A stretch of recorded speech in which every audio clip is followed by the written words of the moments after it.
Hey guys, welcome to my blog. তোমরা সবাই কেমন আছো? আশা করছি ভালো আছো। আমিও ভালো আছি। আজকে আমি চলে আসলাম বারাসাতে। এখন আমি যাচ্ছি বারাসাত স্টেশনে। এখন আমি কোথায় আছি সেই লোকেশনটা তোমাদের দেখাই। এই জায়গাটা বারাসাতে কোথায় অবশ্যই কমেন্ট করে জানাবে। সামনে ব্রিজের বাস সাইড দিয়ে সোজা যেতে হবে। চলো তাহলে যাওয়া যাক।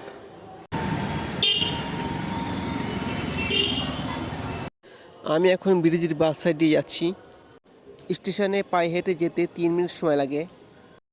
ভিডিওটি লাস্ট পর্যন্ত দেখতে থাকো, ভালো লাগবে। তোমাদের সাথে দেখা হচ্ছে স্টেশনে গিয়ে। চলো তাহলে। তো গাইস, চলে আসলাম টিকিট কাউন্টারে। এবার টিকিট কাটবো। চলো।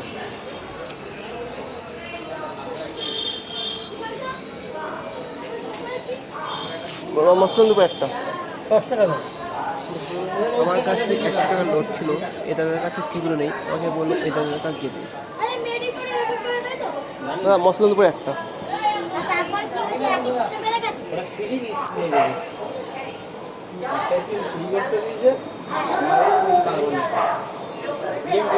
টিকিট কাউন্টার থেকে টিকিটটা কেটে নিলাম। আমি এখন যাব শিয়ালদা টু বনগাঁ লাইনে। আমাদের ট্রেনটা আসতে অনেকটা লেট আছে। চলো তাহলে ট্রেনের অপেক্ষায় থাকি। আমাদের জাতীয় পতাকা উঠছে।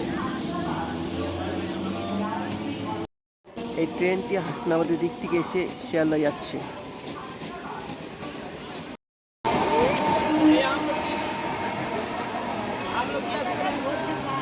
তো গাইস, টিকিট কেটে ট্রেনের অপেক্ষায় দাঁড়িয়ে আছি স্টেশনে। একটু বাদেই শিয়ালদার দিক থেকে হাসনাবাদ লোকাল আসবে 4 নম্বর প্ল্যাটফর্মে। তার জন্য মানুষজন দাঁড়িয়ে আছে। এই হাসনাবাদ লোকাল আসলে তারপরেই বনগাঁ লোকাল চলে আসবে।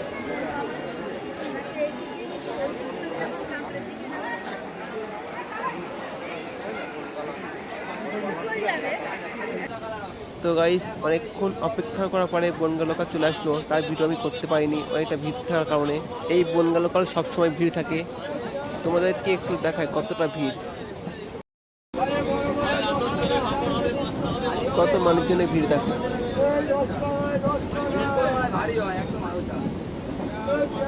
তোমাদেরকে ট্রেনের বাইরে ভিউটা দেখায় কত সুন্দর লাগছে দেখো।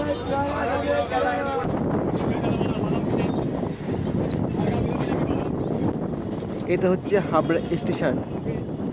আগে স্টেশনের গায়ে কত দোকান ছিল, এখন আর একটা দোকানও নেই। স্টেশন পুরো ফাঁকা পড়ে আছে।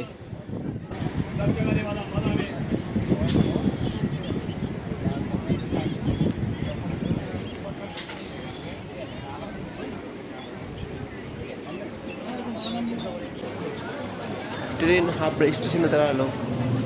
মানুষজন ওঠানামা করছে।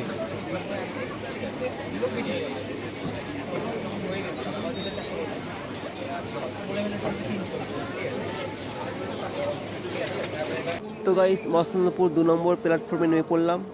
ট্রেনটা বনগাঁ দিক চলে গেল। আর এখন তোমরা যে ট্রেনটা দেখতে পাচ্ছ এটা শিয়ালদা যাচ্ছে। তো ভিডিও আর বেশি বড় করছি না, তোমাদের সাথে দেখা হচ্ছে অন্য কোনো একটা ব্লগ ভিডিওতে। আমার এই ভিডিও তোমাদের যদি ভালো লেগে থাকে লাইক করবে, কমেন্ট করবে, আর বন্ধুর সাথে বেশি বেশি করে শেয়ার করবে। আজকের ভিডিও এখানে শেষ করছি।